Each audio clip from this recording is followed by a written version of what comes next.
আজকে আমরা নিয়ে এসেছি কিছু হেভি জ্যাকেট, যেগুলো একটু ভারী ঠান্ডা জন্য চাইছিলে তোমরা।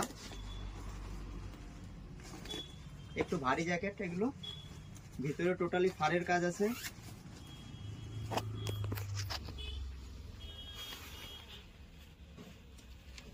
টোটালটাই চায়না ফারের উপরে কাজ থাকবে। এরকম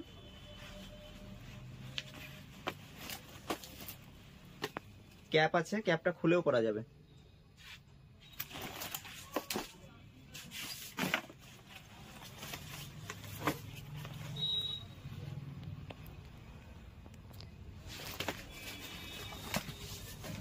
প্রত্যেকটা কালার চার্ট আপনারা একটু ভালো করে দেখে নেবেন। এগুলোর আপনারা কিন্তু সাইজ পেয়ে যাবেন এম থেকে ডবল এক্সেল পর্যন্ত। এম থেকে ডবল এক্সেল পর্যন্ত আপনারা সাইজ পেয়ে যাবেন।